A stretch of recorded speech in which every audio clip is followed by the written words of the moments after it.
Welcome to The Gig. I'm your host, Johnny O, all things tech. Today I want to talk about RAM and ROM. But first, I'm going to deviate a little bit into data recording and where it came from. About 100 years ago, I believe it was a Russian or an Englishman, I'm not sure which, I didn't actually look it up, but I read it years ago, figured out how to record sounds. And it was kind of ingenious, and that's what I want to share with you. It's where we get ROM and where we get modern hard drives. The concept, the basic principle is the same. The data and the storage is different, but the storage medium is the same. So they took a diaphragm. It was a plastic diaphragm. And in the middle of it, it had a pin poking through it. And they found if they put a tube over this diaphragm, and the diaphragm was on the end, and it had a pin poking through it, and they yelled into it under a spinning disc, it was like a tube, that tube would record the vibrations of anything being yelled into that tube. So the medium would record those vibrations.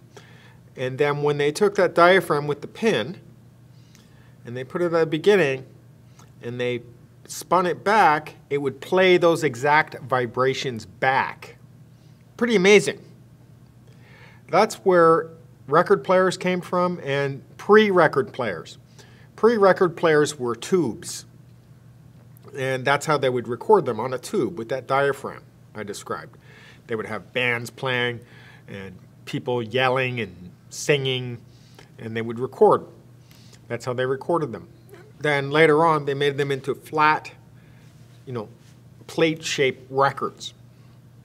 And down the road, those plate-shaped records became CDs and also hard drives.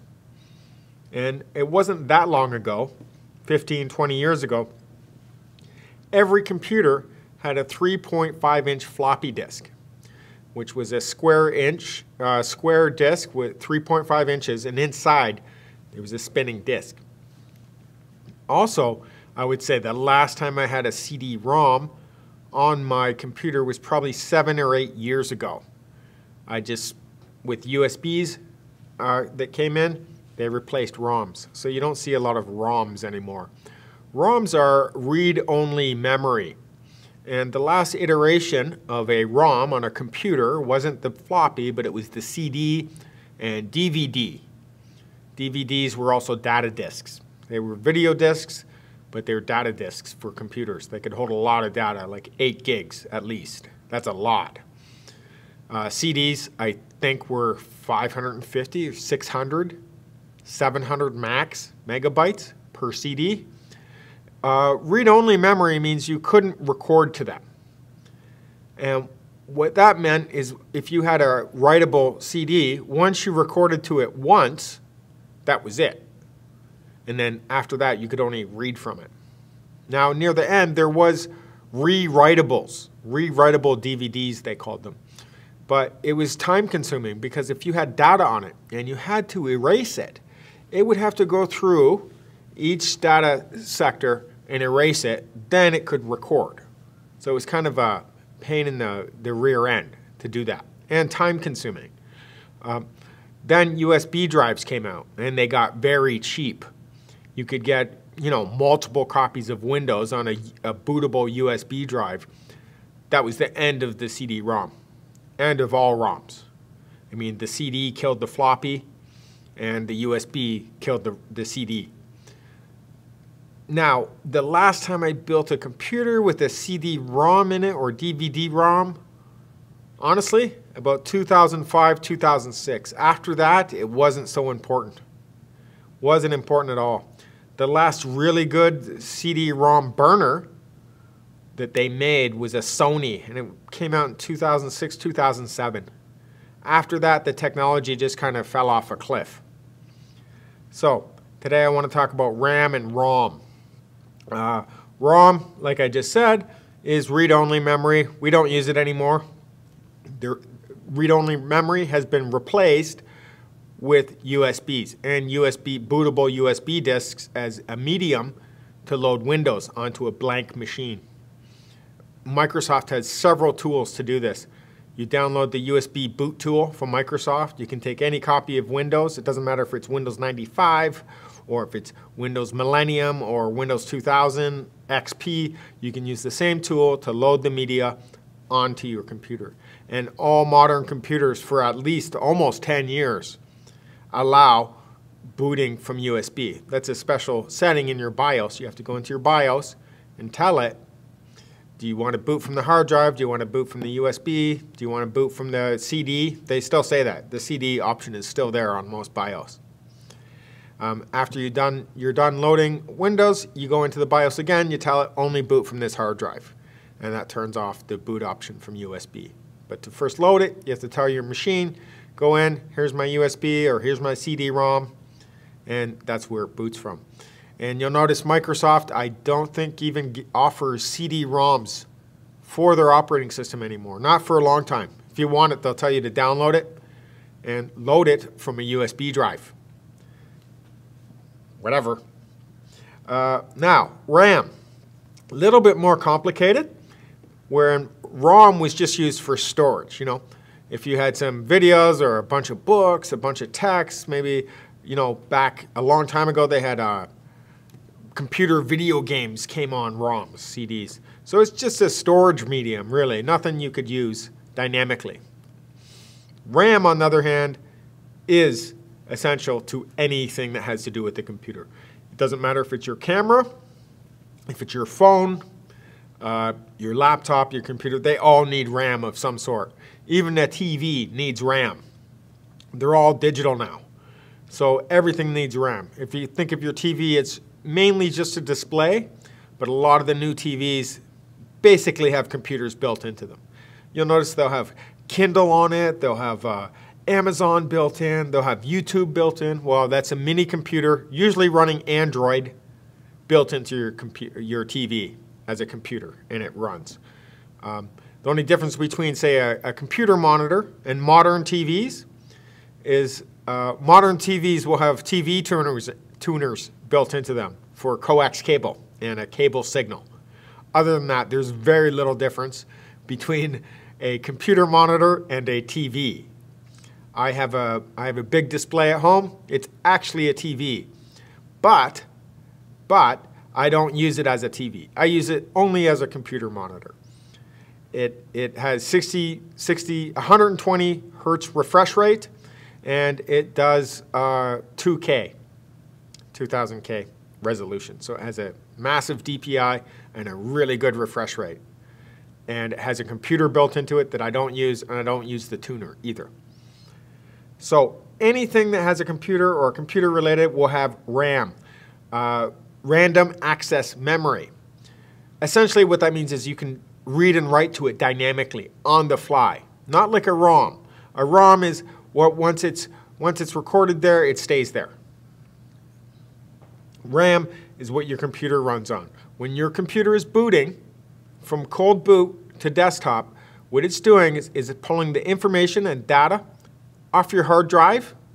It's activating the RAM, and it's loading the operating system into upper memory. That's what the boot is. Posting, it's called. Post-operating system test, okay? Or pre-operating system test. It's called posting.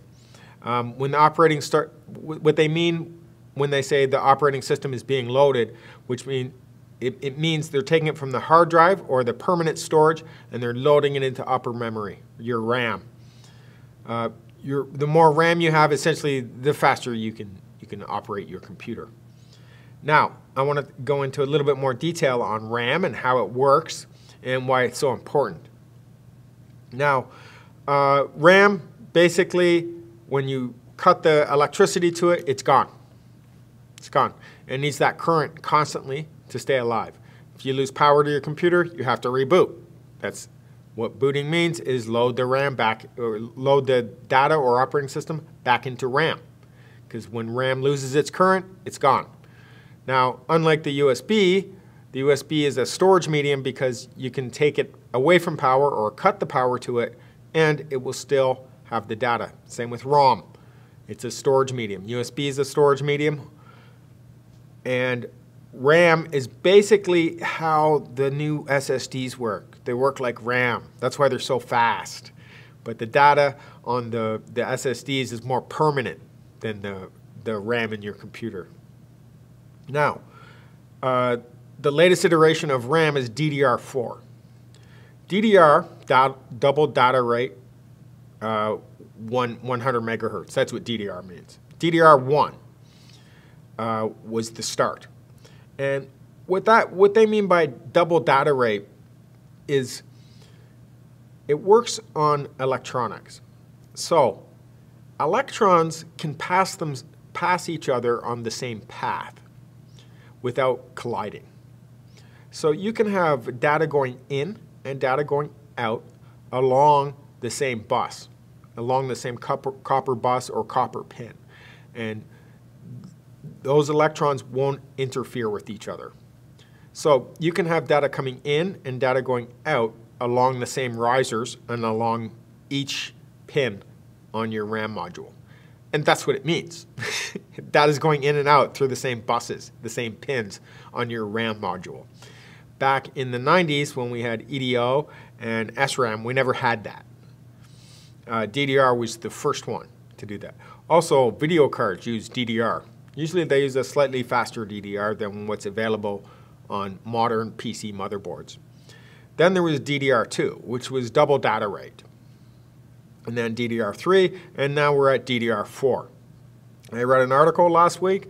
They are testing, and DDR5 should be out this year in 2018 at some point, before the end of the year.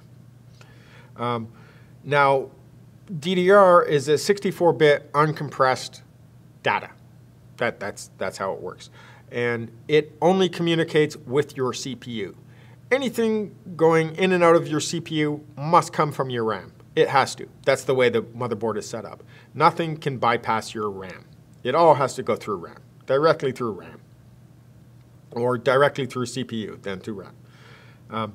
So the North Bridge, we used to call it, used to be on the motherboard, and it was the core logic chip that controlled the communication between your RAM and your CPU. But now, since 2007, AMD was doing it since 2003, you can read about that or watch that on my other video when I explain that. The North Bridge was integrated into the CPU. So the CPU controls the bus between the RAM and the CPU directly at full clock speed. It used to be that your North Bridge and the speed of your North Bridge was huge. It was huge. It could be a bottleneck for your whole motherboard. But not so much anymore because it's part of the CPU. Now, DDR2 runs at 100 megahertz, but what that means is 2 times 100 megahertz. That's the bus speed. DDR3 is 66 megahertz times 3. DDR4 is 4 times 200 megahertz. Well, 4 times 100 megahertz, which means 400 hertz. Now, how you calculate that, and it's different for every motherboard, is, well, it's gonna sound a little complicated, but I'm gonna explain it. Okay, so it's the bus speed of your RAM times 64 divided by 8. That will give you your bus frequency for your RAM. DDR1, I think the maximum of DDR2 would be 1600. Okay, so it's 2 times 100 times 64 divided by 8 would be 1600. Now, if you're running DDR4, the formula is the same. It's 4 times 100 times 64 divided by 8. Okay? All the memory, all the threads going in and out of the memory modules and your CPU are 64-bit uncompressed raw data. Okay? Now, with your motherboard, you have to check your RAM settings. You'll notice on modern motherboards, you have 8 RAM slots now.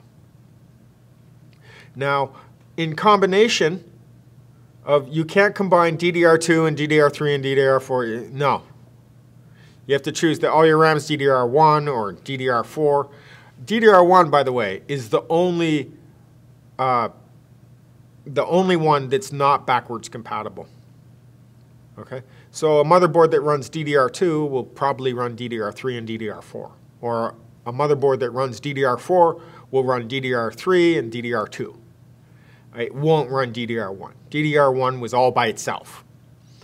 And so with the formula, you take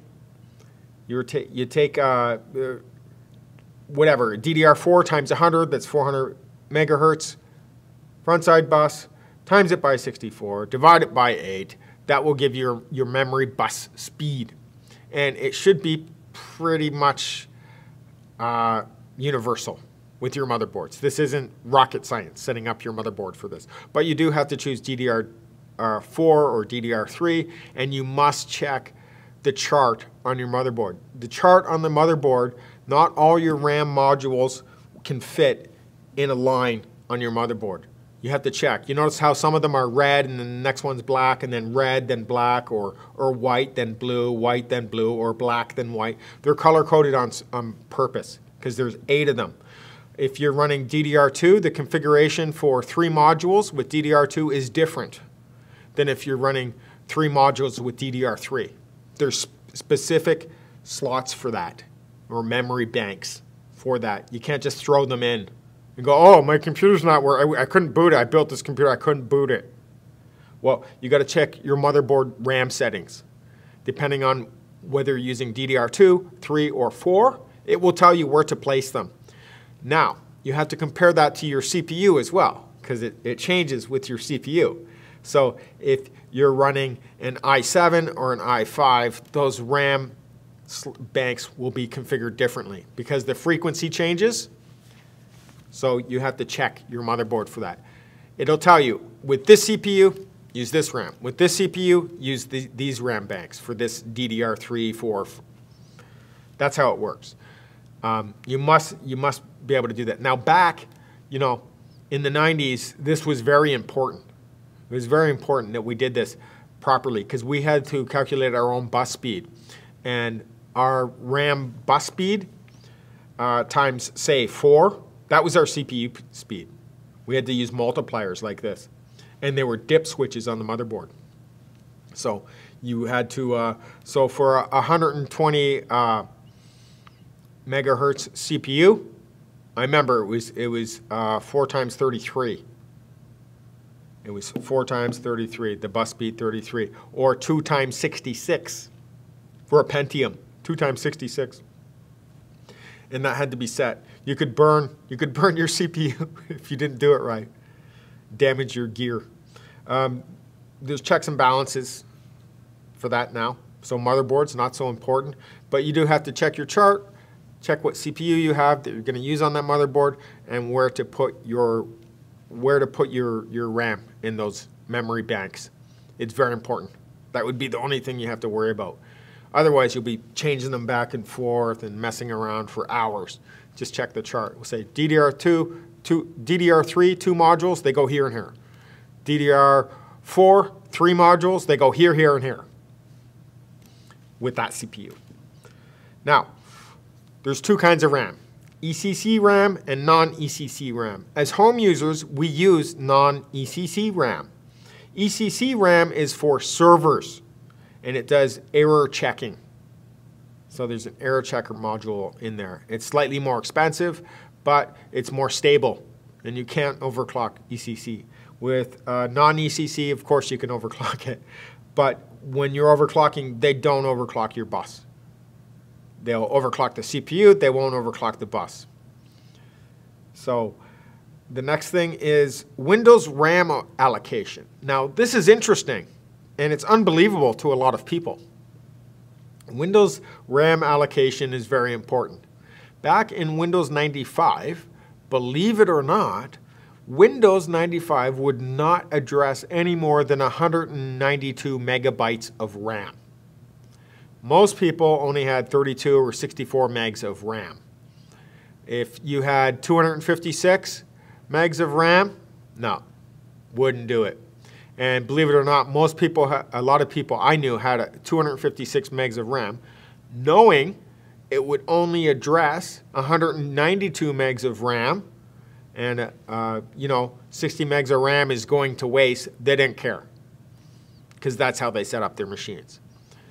Windows 95 was the last one. Then we had Windows 2000. It would do a little bit more. But to give you an idea of how it works is 32-bit systems. It's Windows XP, Windows 2000, Windows 10.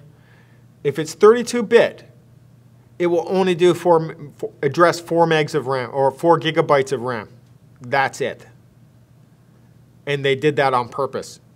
They want to get everybody off these 32-bit systems. So they limit how much RAM 32-bit systems with the Windows operating system can use. And it's 4 gigabytes max. It doesn't even use 4 gigabytes. It actually uses 3 gigabytes, 900 and I think 48 megs. That would be maximum. Now, Windows 7, to give you an idea, 4 gigs, 32-bit. 64-bit would go up to 192 gigabytes of RAM. In Windows XP was on the same level. I don't think it was 190. It might have been 192 gigs. I'd have to check the chart. You could check the chart. I'm not that interested in Windows XP, but it would allocate a lot more. And that's in 64 gig. So if you have a 64 gig CPU or 64-bit CPU,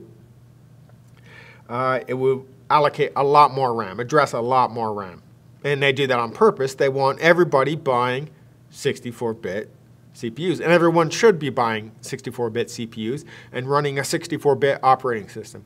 In fact, I think Windows and Microsoft are not supporting 32-bit operating systems anymore. Like, it's official this year.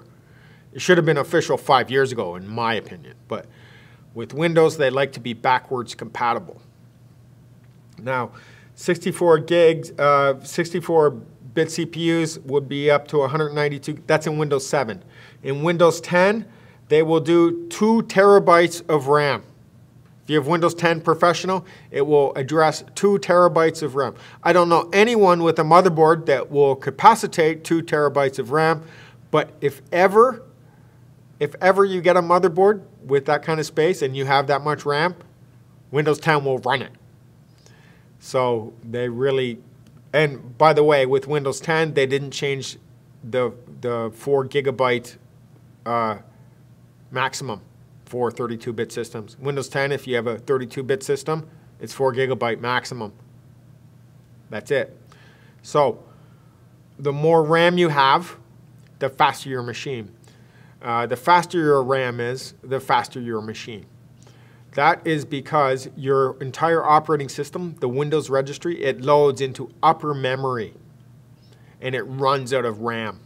Now, SSDs and the new storage mediums are so fast because they work very similar to RAM. They're on a big fat bus and they run very fast. Now, with VRAM, you'll find it's usually 1 generation ahead of system RAM.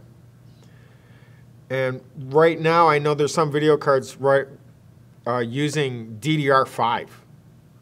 DDR5 won't be available as system RAM until later in the year, but it works the exact same way. Like I mentioned before, a video card works like a self-contained computer. It has its own processor, it has its own RAM, it has its own BIOS. It just doesn't have storage. It has its own buses that run along it. It even needs, a lot of them even need batteries to keep their BIOS alive. I've seen that many times. Now, with the VRAM, it works exactly the same way, but for the video card. And the video card is only processing images and videos. So it's not taking the Windows registry and loading it into VRAM. However, for Bitcoin miners, they've noticed that they're very good. It's not because of the VRAM that makes them very good for mining Bitcoins. It's the CPU cores. Some of them have hundreds of them. They generally don't have that, in my opinion, not that much RAM on the video card or VRAM compared to your system. Now, when you get into workstations, that's a different story. However, as far as the DD DDR2, 3, 4, 5, like I described, it works the exact same way. The bus speed works the exact same way as your system does. But they'll calculate the bus speed off of the GPU, not the CPU. It's the exact same RAM. Okay, that's it for now. I'm Johnny O. Subscriptions down below, arguments down below, questions, comments. I'll get to your questions, I'll get to your comments if I like them. If I don't, forget it. I'll just ignore you.